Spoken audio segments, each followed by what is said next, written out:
이스라엘의 역사를 아는 것은 그냥 한 민족의 역사를 아는 것이 아니라 하나님의 구속사를 아는 것입니다.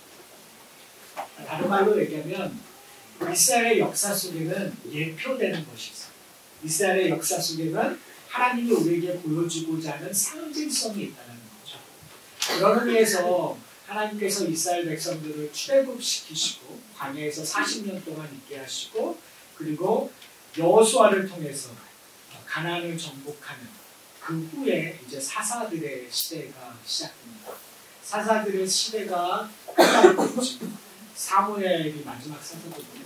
사무엘을 통해서 이제 사울과 다윗의 왕정 시대가 시작이 됩니다. 그러니까 그런 의미에서 구속사적인 의미로 봤었을 때 저는 사사기가 상당한 의미가 있다고 생각합니다. 왜 그러냐면 사사기는 구원 이후의 이야기이기 때문에 그렇습니다. 하나님이 약속하신 이스라엘 백성들로 하여금 출애굽시켜서 출애굽 사건 전으로 가서도 하나님께서 아브라함을 불렀을 때 갈대아 우르에 있었던 아브라함을 불러서 어느 곳으로 끌고 가시죠? 가나안 땅으로 끌고 가시죠. 출애굽한 다음에 하나님께서 궁극적으로 끌고 가셨던 곳이 바로 가나안 땅이에요. 그러니까 이스라엘 백성들이나 하나님의 백성들에게 이 가나안의 땅은 천국과도 마찬가지예요. 하나님의 완성된 곳. 그러니까 저희가 가나안 땅이라는 것을 성경에서 이스라엘 역사로 보면 그냥 시온산이에요. 예루살렘이에요. 그러니까 그것을 문자적으로 봤었으면 지금 제3차 대전이 일어날 수밖에 없어요. 왜요? 예루살렘의 모든 종교의 그 성전들이 세우기 위하여 여러 가지 어려움들이 있거든요. 근데 저희들은 그렇게 생각하지 않거든요. 가나안 땅이라는 것은 예표적인 부분, 상징적인 부분. 그러니까 뭘 상징하느냐를 저희가 이해하지 않는다면 자꾸 백투더 예루살렘, 거의 예루살렘에 성전을 지어야 된다는 것으로 저희가 오해할 수 있어요. 가나안 땅은 천국이, 가나안 땅은 하나님의 나라의 예표예요. 그래서 하나님께서 그곳에 성전을 지으시고 내가 거기에 임하시겠다고 약속하셨어요. 자, 그렇다면 성도들에게 구원 이후의 문제는 무엇일까? 우리가 돈으로도 못 가요. 무엇으로도 못 가는 그 천국을 우리가 소유하셨죠. 아멘 하셔야죠. 불확실을 하시면 안 돼요. 우리가 천국을 소유하는 자들이에요. 우린 천국 갈 거예요. 근데 문제는 뭐냐면 현대를 살아간 우리 기독교인들에게 내가 천국 가는 티켓을 얻었으니까 이제는 다 됐다고 오해할 때가 많아요. 한국의 근대사를 보면 경제적으로 성장할 때 교회도 성장하는 것을 볼 수 있어요. 어떻게 보면 이게 좋은 것일 수 있지만 상당한 부작용들이 있는 거예요. 그러니까 한국의 파락군이 성장할 때 교회도 대형 교회들이 상당히 많이, 다는 아니지만 상당히 많이 성장을 했어요. 거기에 돈으로 부자 되셨던 분들이 교회도 열심히 하셨을까 안 하셨을까? 열심히 했을 가능성이 있겠죠. 그러면 이게 문제가 생기는 거예요. 뭐가 문제가 생기냐면 영적인 것, 육적인 것이 따로 내가 천국 가는 티켓 마련했으니까 육적인 것은 이제 내 마음대로 해도 된다는 생각이 들어요. 그래서 땅도 투자하고 다른 사람도 속여서 내가 부를 축적하는 것이 다 되는 거예요. 그리고 주일에는 가서 찬양하고 거룩하게 행동하고 나 교회 다녀. 하나님 나 축복해 주셔서 이렇게 많은 부를 축적했어 라는 것이 자랑거리가 되는 그런 일들이 생겨요. 그래서 최근에 문제되는 것이 뭐냐면 과연 그냥 예수 믿으면 곧장 천국 가는 건가? 사형리 여러분 하셨잖아요. 사형리 보고 사형리에서 이거 아마 예 믿습니다. 그러면 당시 천국 가셨습니다. 과연 이런 전도법이 올바른가? 과연 그냥 세례 받으면 무조건 천국 가는가? 라는 신학적인 논쟁들이 시작되기 시작했어요. 과연 여러분의 그 말 한마디의 고백으로만 충분합니까? 그럼 충분하세요? 여기 손 들으시면 안 돼요. 충분해. 예수 그리스도의 보혈의 피를 내가 믿고 고백하는 것으로 충분해. 근데 문제는 뭐냐면 그 충분한다라는 의미를 우리가 오해하고 있다는 거예요. 천국 가는 티켓을 소유했다라는 것, 그 말은 거기서 끝나는 것이 아니에요. 티켓의 값어치를 이제는 어떻게 해요? 우리의 삶 속에서 누려야 된다는 거예요. 내가 천국의 시민으로서 이 땅에서 살아가야 된다는 거예요. 그러니까 에베소서를 통해서 사도 바울이 끊임없이 우리에게 요구했었던 거 여러분 기억나세요? 너희가 하나 되어 하나님의 성전으로 지어져 가라고 얘기합니다. 너희가 하나님을 본받는 자가 되라고 얘기합니다. 하나님이 기뻐하시는 것이 무엇인지 너희가 분별하라고 얘기해요. 시험해보라고 얘기해요. 빛의 자녀로 이 땅에 살아가라고 얘기해요. 그러니까 티켓을 얻는 것이 중요한 것이 아니라 이 땅에서 하나님을 본받는 자로 우리가 살아가고 있느냐가 중요한 거예요. 하나님이 기뻐하시는 것이 무엇인가? 내가 다른 사람 속여서 부자 되는 것이 기쁜 것인가? 내가 다른 사람을 위하지 않고 소외된 자를 짓밟는 것이 옳은 것인가? 아니면 내가 소외되고 힘든 사람에게 애통함, 그리고 사랑함, 궁휼함을 느끼고 그것을 베푸는 일이 옳은 것인가? 라는 것을 저희가 분별하셔야 돼요. 빛의 자녀로서 살아간다는 것이 무엇인가를 우리는 고민해야 된다는 거죠. 그런 의미에서 저는 사사기가 우리에게 시사하는 바가 많다고 생각합니다. 왜요? 그들은 이미 가나안 땅에 살고 있어요. 하나님이 약속하신 그 축복의 땅에 들어왔어요. 근데 문제는 뭐냐면 가나안 땅에 살고 있는 이 사람들의 문제가 사사기에 계속 반복돼요. 사사기 맨 마지막 장, 맨 마지막 절에 어떻게 기록되어 있느냐. 이들의 문제점을 아주 간단하게 이야기하고 있어요. 그들이 왜 이런 일들이 있었느냐. 이렇게 얘기해요. 25절 맨 마지막 절에 그때 이스라엘의 왕이 없으므로 사람이 각각 자기의 소견에 옳은 대로 행하였더라. 우리 마음대로 하는 거죠. 내 삶의 기준이 나예요. 내가 좋으면 하고 내가 싫으면 하고. 이 사람들이 했던 이유가 뭔지 아세요? 하나님, 우리에겐 왕이 없어서 그래요. 그러니까 사사 시대에 계속 끊임없이 뭐와 비교되냐면요. 다른 민족의 왕들과 비교되는 거예요. 사사라는 것은 왕이 아니에요. 특별히 사사기는 이스라엘이라는 나라, 민족 전체를 얘기하고 있잖아요. 사사기에 있었던 사사들은 각 지파의 사사였어요. 이게 우리식으로 얘기하면 오합지졸이에요. 완전히. 민족은 한 민족인데 거기에 지파들이 12로 나눠져 있고요. 그리고 거기에서 소위 말해서 우리식으로 얘기하면 리더 하나를 세워서 사사 재판관으로 세웠는데 다른 나라의 민족들이 왕으로 정말 이제 나중에도 얘기했지만은 전략적이라든지 전술적이라든지 무기적에서 우월한 그 가나안 족속들이 이들을 쳐들어와서 괴롭히는 거예요. 그 괴롭힘을 당하니까 그들이 얘기하는 거예요. 우리가 왜 이렇게 약하냐? 바로 우리에게는 왕이 없기 때문이다. 문제는 뭐냐면 근본적인 사사기의 문제점은 이스라엘 백성들에게 왕이 있었을까요? 없었을까요? 있었어요. 이스라엘 왕은 누구죠? 여호와 하나님. 지금 이 사사시대의 이스라엘의 문제점은 왕이신 하나님을 인정하지 않고 자기의 소견대로 행하였더라. 그러니까 구원받고 나서 가나안 땅에 와서 하나님의 왕 되심이 선포되지 않았다는 것이 문제예요. 그러니까 다른 말로 구원 이후 우리가 예수 믿고 천국 간다는 걸 확실히 안 다음에 우리의 문제점은 하나님이 왕 되심을 인정하지 않고 내 마음대로 사는 거예요. 내 멋대로. 그럴 때 어떤 일이 일어나는가를 사사기에 이야기하고 있습니다. 우리가 하나님을 의지하지 않고 멋대로 사는 것이 무엇인가를 사사기가 얘기하고 있고 그 일들이 일어났을 때 우리의 삶 속에 어떤 일이 일어날 것인가를 얘기하고 있고 그리고 그때 우리가 하나님 앞에 울부짖었을 때 하나님 앞에 기도하고 하나님 앞에 애통해하고 하나님을 막 다리를 붙잡고 하나님 앞에 애걸했을 때 하나님께서 어떻게 하시는가를 나타나고 있어요. 어떻게 하실까? 나 넌 몰라. 절로 가. 이렇게 하실까요? 아니요. 우리에게 뭘 베푸시죠? 분유를 베푸세요. 사사를 통해서. 근데요, 제가 이 맛보기, 사실 맛보기가 아니라요, 아주 중요한 포인트 하나를 가르쳐드려요. 사사기의 사사는 우리가 생각하는 사사들이 아니에요. 여러분, 전쟁에서 싸워서 이기려면 누가 나가야 될까요? 제가 나가야 될까요? 우리 신영 집사님이 나가야 될까요? 싸움하면 누가 나갈까요? 제가 나가면 100점 되겠죠. 얼굴 속에서 던지는 게 싸움 못하게 생겼잖아요. 딱 신영 집사님 한번 딱 나가서 기선을 제압하는 순간 다 게임 끝이에요. 그렇죠?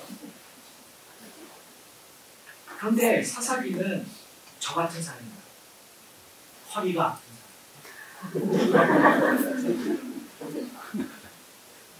사사기 한 번 잘 보시면 왼팔자리가 나와요. 왼팔자리는 시대적으로 소위 말해서 아무 쓸모없는 여자다. 상상을 초월하는, 이 시대에 여자가 리더가 된다는 건 상상을 초월하는 건데 하나님께서 여자를 사용하세요. 왜요? 뭘 얘기하고 싶은 걸까요?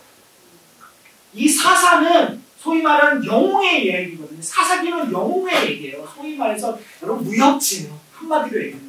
무협지에서 위대한 영웅들이 나타나는 거예요. 근데 그 영웅들이 영웅이 아니에요. 영웅이 될 만한 사람이 아니에요. 그러면 뭘 얘기하고 싶은 걸까요? 하나님이 영웅이라는 거예요.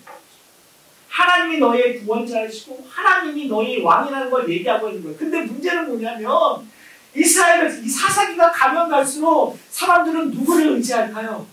사람을 의지. 기드온을 의지. 심지어 기드온을 왕으로 세우려고 해요. 기드온이 뭐라고 그럴까요? 이 왕 안 된다고 하는데 궁극적 왕처럼 해도 왕처럼 그게 인간의 교만, 인간의 연약함. 아닌 것 하지만 자기를 드러내고 아닌 것 같지만 더 올라가서 군림하고 싶어하는 거예요. 근데 성경에서는 그 지적하면서 우리에게 요구하는 게 있어요. 어떻게 해요? 너희의 왕 되시고 너희의 왕은 누구밖에 없다고요? 여호와 하나님밖에 없다. 오늘 본문 제가 1장을 띄워놓았어요. 여러분 1장은 여호수아 시대의 이야기라고 보시면 돼요. 여호수아가 죽기 전에 하나님께서 가나안 땅을 정복했을 때 12지파에게 땅을 나누어 주시거든요. 요단강 건너기 전에 이미 요셉의 두 아들의 지파에게는 땅을 나누어 주고 요단강 건넌 다음에 또 땅을 나누어 줘요. 말도 안 되는 거죠. 싸움 전에 땅을 나누어 주는. 그리고 이제 여호수아를 보면은 그 이스라엘 민족들이 요단강 건너서 이제 그 아래로 그 가나안 땅을 정복하는 얘기들이 나와요. 그러니까 앞장은 유다 지파에게 땅을 정복하라, 베냐민 지파에게 땅을 정복하라 이런 이야기들이 나오는 거예요. 그리고 나서 2장 1절에 이렇게 얘기해요. 여호와의 사자가 길갈에서부터 복임으로 올라와 말하되 내가 너희를 애굽에서 올라오게 하여 내가 너희 조상들에게 맹세한 땅에 들어가게 하였으며 또 내가 이르기를 내가 너희와 함께한 언약을 영원히 어기지 아니하리니 너희는 이 땅의 주민과의 언약을 맺지 말며 그들의 제단을 헐라하였거늘 너희가 내 목소리를 뭐요? 듣지 아니하였으니 이것이 사사기의 문제점의 시작입니다. 이스라엘 백성들이 이 말을 듣지 않습니다. 오늘 나오는 길갈과 복임은 지명적으로 우리에게 시사하는 바가 많았고요. 길갈이라는 땅은 요단강을 건너서 처음 제단을 쌓고 하나님 앞에서 언약을 세웠던 곳입니다. 상징성이 있는 거죠. 그러니까 지금 의도적으로 지금 사사기 저자는 우리에게 얘기하고 있는 거예요. 하나님이 어디로부터 오고 있느냐? 언약을 지키시는. 그래서 2절에 얘기하고 있는 것이 뭐냐면 내가 너에게 언약을 지켰다라는 얘기를 하는 거예요. 1절 후반부부터 2절까지. 나는 언약을 어떻게 해요? 영원히 하나도 빠짐없이 지키셨다는 거예요. 하나님의 파트에서는. 이것은 구원 이후에 우리에게도 동의돼요. 하나님께서 구약에 계속 언약을 주셨어요. 언약을 어떻게 보느냐에 대해서 아담의 언약서부터 시작이 돼서 노아의 언약, 그 다음에 모세, 아브라함, 그 다음에 다윗, 이 언약들이 계속 왔고, 그리고 저희가 에베소서를 통해서 지금 사도 바울이 우리에게 보여주고자 하는 새 언약이 있어요. 누구와의 언약? 그리스도의 언약. 그러니까 그 언약, 우리가 그리스도의 언약에 속한 자로서 하나님이 그 언약을 신실하게 지키실까요? 안 지키실까요? 지키시겠죠. 이게 좋은 소식일까요? 나쁜 소식일까요? 정말 좋은 소식만일까요? 문제는 뭐냐면 좋은 소식이에요. 근데 제가 말씀드리고자 하는 것은 뭐냐면 그것이 우리가 두려움과 떨림으로 하나님 앞에 나가야 되는 첫 번째 관문이에요. 하나님은 신실하게 지켰는데 너희는 지키고 있느냐가 질문이에요. 지금 어디까지냐? 자 보세요. 지금 길갈에서 복임이라는 이것은 오늘 본문으로 보면은 여기서 울면서 제사를 드렸다고 얘기하지만 이 언어적 문자적인 그 복임의 의미는 우는 자, 맞아 떨어지는 거죠. 근데 복임의 다른 지명은 베델이에요. 그러니까 베델도 언약이 있었는데, 근데 지금 여기서 이 길갈에서 복임이라는 말을 우리가 조금 더 이해하기 위해서는 이 베델이라는 곳에 아주 가까운 성 하나가 있어요. 그 성이 뭐냐면 아이성. 아이성에서 일어난 사건 아시죠? 아간의 집. 하나님께서 거기 있는 걸 다 쓸어 불태워버리고 다 없애버리라고 했는데 아간이 어떻게 해요?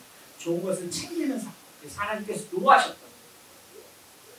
오늘 지금 이 언약에 나오고 있는 뭐라고 얘기하냐면 2절에 뭐라고 얘기했죠? 그들의 주민과 언약을 맺지 말며 그들의 재단을 헐어버리라는 많은 것들을 어겼습니다. 그러니까 다른 말로 하면 하나님의 심판으로 언약의 자리에서 지금 여호와의 사자가 언약의 자리에서 심판의 자리로 오고 있는 거예요. 오면서 얘기하고 있는 거예요. 뭘요? 너희가 하나님의 언약은 완전하고 완벽하고 그리고 영원히 지켜주실 것인데 과연 너희들은 어떠냐는 거예요. 그러니까 구원을 잃은 자는 이것들을 기억해야 된다. 한번 생각해 보세요. 구원 밖에 있는 사람은 이걸 생각할 거예요? 생각 안 할 거예요? 생각할 필요가 없단 말이에요. 하나님의 심판, 지금 성경은 끊임없이 누구를 향하여 얘기하고 있는 걸까요? 구원 밖에 있는 사람을 얘기할까요? 구원 안에 있는 사람을 얘기할까요? 이사야서에서 얘기하고 있는 하나님의 심판을 얘기했을 때 그 심판이 내려지는 곳은 누구에게 얘기하고 있는 거예요? 하나님의 백성들에게 얘기하고 있는 거예요. 하나님의 백성들에 대한 경고예요. 우리가 정말 감사한 건 뭐예요? 이 하나님의 언약들은 심판을 이야기하고 있지만 뭘 얘기하고 있는 거죠? 뭘 얘기하고 싶어요? 은혜를 얘기하고 싶어요. 왜 이사야 선지자가 3년 동안 옷을 벗고 지냈을까요? 뭘 하고 싶었어요? 하나님의 말씀을 전달하고 싶은 거죠. 그럼 전달만 하면 되지. 왜 옷을 벗어요? 왜 수치심을 당해요? 왜 그렇게 하고 싶어요? 제가 왜 설교를 조용조용 얌전하게 하면 되지? 왜 소리를 지를까요? 파편을 튀기면서. 왜 그럴까요? 거기에 안타까움이 있어요. 하나님께서 여러분들을 구원하려고 하는 마음이 있습니다. 그러니까 지금 여기서 심판이 선포되었을 때 여러분들이 기억해야 될 것은 뭐냐면 여러분에게 지금 어떻게 보면은 여러분의 양심의 엑셀을 찍고 있는 거와 똑같은 거예요. 이거는 엑셀이라는 건 아닙니다. MRI를 찍고 있는 거예요. 죄를 하나하나 여러분들에게 보이기를 원하는 그 이유는 뭘까요? 심판이 원하는 것이 아니라 뭘 하기를 원하는 거예요? 돌아오기를 원하는 거예요. 우리 죄가 드러날 때 하나님께서 원하시는 건 뭐냐면 회개하고 돌아오라는 거예요. 그러면 하나님께서 어떻게 하시겠다고요? 하나님은 동일하고 인자하신 분이시기 때문에 우리의 죄를 어떻게 하시겠다고요? 깨끗하게 하시는데 어디까지? 기억하지 않으시죠. 왜요? 예수 그리스도의 보혈의 피가 우리의 죄를 하나도 남기지 않고 깨끗하게 하십니다. 여러분 그 은혜를 안다면 구원 이후의 삶이 달라쳐야 될까 안 달라졌을까요? 구원의 삶에 구원 이후에 우리의 행동이 돼요? 안 달라져야 돼요? 우리의 구원의 이유가 하나님이 기뻐하시는 것이 무엇인가를 우리가 시험해 봐야 돼요? 안 봐야 돼요? 하나님을 본받는 일에 우리의 모든 것을 걸어야 돼요? 안 걸어야 돼요? 걸어야 돼요. 우리의 문제점 그렇게 안 하는 것은 뭐냐면 우리가 아직도 그 분별하심을 이해하지 못한다. 하나님이 주신 그 패키지, 구원의 패키지를 우리는 아직도 알지 못하고 있는 것이 우리의 문제예요. 그렇기 때문에 이 사사기의 삶이 우리의 삶 속에서 드러날 수밖에 없어요. 사사기를 보면 이런 바보 같은 민족이 있나? 왜 똑같은 일을 반복적으로 하고 있지? 죄송하지만 그 이야기는 누구의 이야기죠? 우리의 이야기야. 우리 똑같이 죄짓고 회개하고 구원받고 용서받고 평화를 누리고 하는 일들이 우리의 삶 속에 일어나요. 근데 이것이 어떻게 보면 좋았더라가 돼요. 사사기는 나빴더라요. 왜요? 사사기의 흐름은 죄를 짓고 그리고 핍박이 오고 회개하고 구원받고 평화를 이루는 것들이 이 사이클이요 점점 커지면서 뭐로 가냐면 타락으로 향해 가요. 근데 우리가 이 사건을 사사기 사건을 봐서 우리가 경험해야 될 것은 뭐냐면 그것이 어디로 향해야 되냐면 우리가 거룩으로 향해야 돼요. 하나님을 본받는 곳으로 향해야 돼요. 그래서 우리는 또 다른 사사기의 스토리를 만들어 가야 됩니다. 하상아 교회 공동체는 사사기를 저희가 한 편 한 편 살펴볼 때 영혼들을 보지 않았으면 좋겠어요. 영웅의 이야기를 하고 있지만 사실은 영웅의 이야기라는 것이 아니라 하나님의 권능을, 하나님이 누구신가를 얘기하는 거예요. 그러면서 누구의 모습을 보냐면 나의 연약한 모습을 보기를 소원해요. 왜요? 하나님께서는 연약하고 나약하고 아무 보잘것없는 사람들을 들어서 사용하셨다는 거예요. 그러니까요 여러분 제발 이 얘기를 안 하셨으면 좋겠어요. 적어도 사사기를 살펴볼 동안은 제가요 능력이 부족했어요. 제가요 신앙생활도 짧고요. 제가 뭐도 안 하고요. 저는 뭘 할 수도 없고요. 이런 얘기 안 하셔도 돼요. 아니 그 얘기를 하면 할수록 하나님께서는 여러분을 쓰실까요? 안 쓰실까요? 쓰실 거예요. 왜요? 뭘 보여주고 싶으십니까? 하나님의 위대하심을 보여주고 싶습니다. 여러분 제 인생을 보면서 하나님이 저를 쓰시는 이유가 뭘까? 크게 쓰든 작게 쓰시는 거에 상관없이 쓰시는 이유가 뭘까라고 했었을 때 저 같은 인간을 들어서 쓰셔야 하나님의 능력이 더 드러날 것 같다는 걸 저는 매번 느끼는 거예요. 부족한 사람을 쓰시는 거예요. 우리의 삶 속에서 그런 것들이 일어날 거예요. 여러분들이 거부하고 계시지만 하나님께서는 우리의 삶 속에 그 일들을 끊임없이 일어나실 거예요. 왜요? 다른 말로 얘기하면 그만큼 하나님이 여러분을 사랑하십니다. 우리가 자꾸 우리가 모자라고 이런 거를 우리가 얘기하고 있지만 다른 말로 얘기하면 하나님이 그만큼 우리를 사랑하시는 거예요. 여러분을 사랑하시는 거예요. 여러분에게 의미가 있다는 거예요. 우리에게는 의미가 없지만 내가 옆 사람을 봤을 때는 아무런 의미가 없지만 하나님에게는 여러분이 의미가 있는 거예요. 그래서 여러분을 쓰시겠다고 얘기하는 거예요. 여러분을 통해서 하산학교의 공동체의 평화를 이루시겠다는 거예요. 여러분을 통해서 하나님이 하산학교의 공동체를 하나게 만드시겠다는 거예요. 여러분을 통해서 하산학교회가 빛의 공동체로 만들어지는 일들을 하시겠다는 거예요. 나같이 모난 성격을 통해서 나같이 아무 일도 할 수 없는 성격을 통해서 하나님께서 하시겠다는 거예요. 그게 공동체의 모습. 그것이 하나님의 교회가 나갈 길이에요. 잘난 사람들끼리 모여서 만드는 것이 아니라 정말 능력 있는 사람들끼리 모여서 큰 교회를 만들어가는 것이 아니라 모나고 부족하고 아무 힘없는 사람들끼리 모여서 그리스도만 영광받고 하나님만 하실 수 있습니다라는 고백. 그 고백을 하는 공동체가 바로 참 교회라고 사도 바울이 이야기했습니다. 사랑하는 성도 여러분, 3절에 보면 이렇게 얘기해요. 그러므로 내가 또 말하기를 내가 그들을 너희 앞에 쫓아내지 아니하리니 그들이 너희 옆구리에 가시가 될 것이며 그들의 신들이 너희에게 올무가 되리라.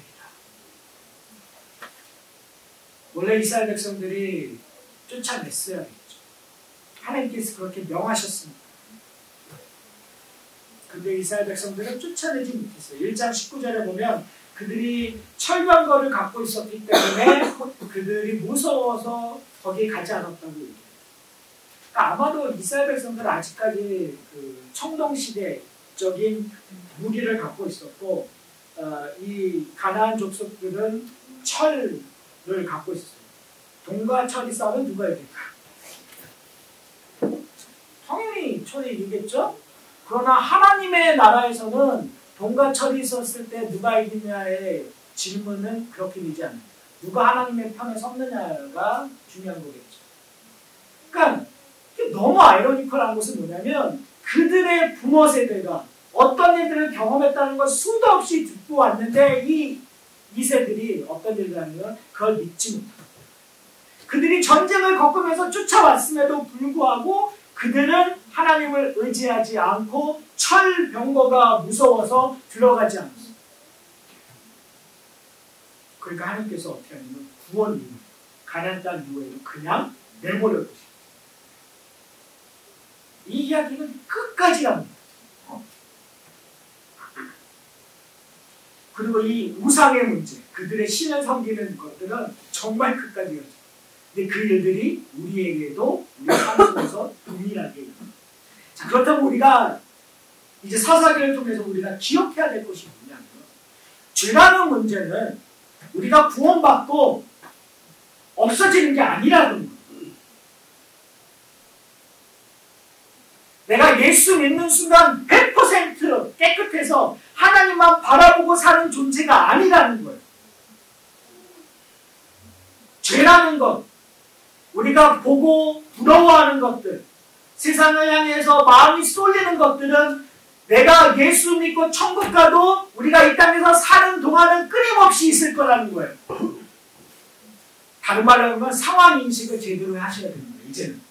하나님께서 이렇게 하셨으니까 이건 안 바뀌어요.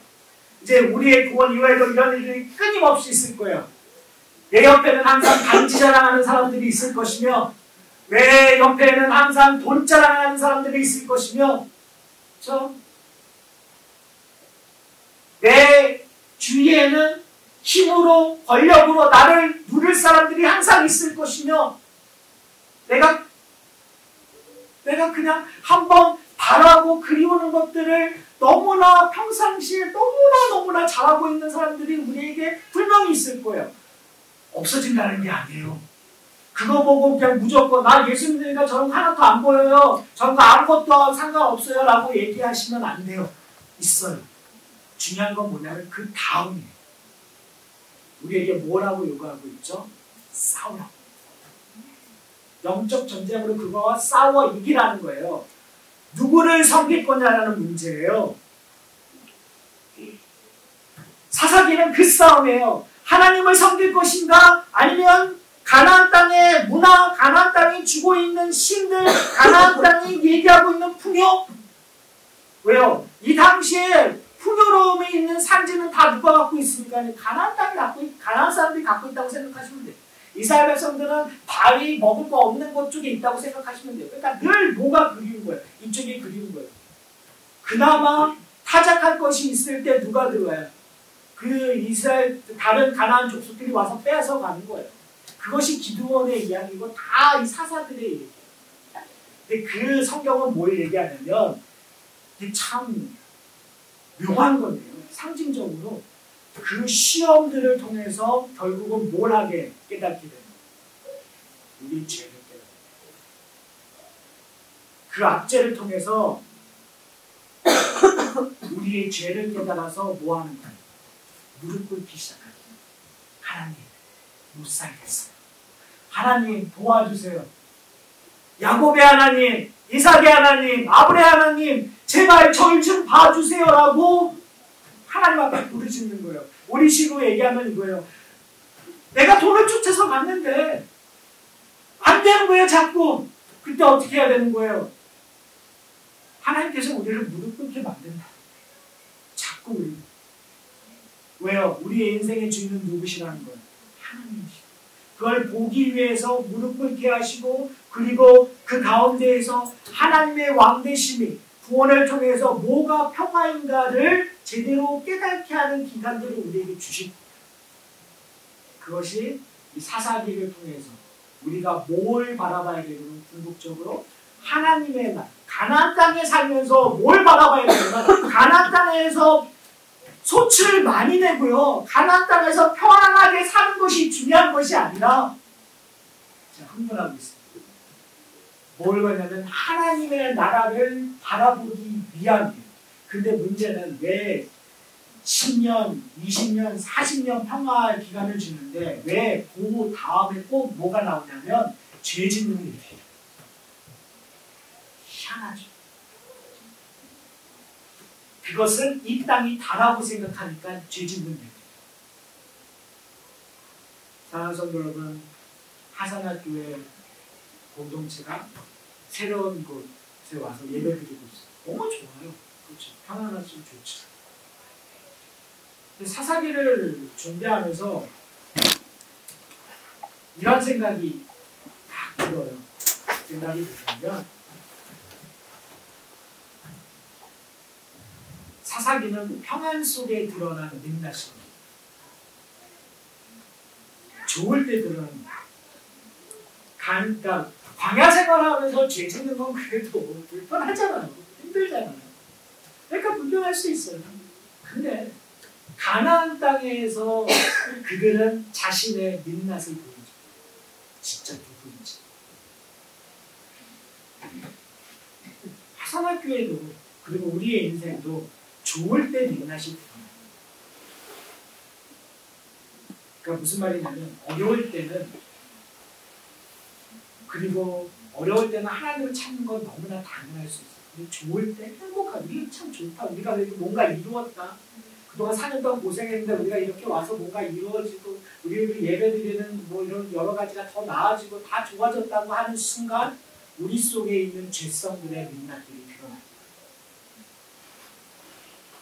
그때 조심하시고 그리고 그때 우리는 하나님의 정 하나님의 언약 그쪽으로 가서 우리가 이룬 것은 없습니다. 하나님이 인도하시고 하나님께서 만들어 가시는 거라고 겸손하게 무릎 꿇지 않으면 우리는 공동체적인 죄 사이클로 돌아갈 수밖에 없어요.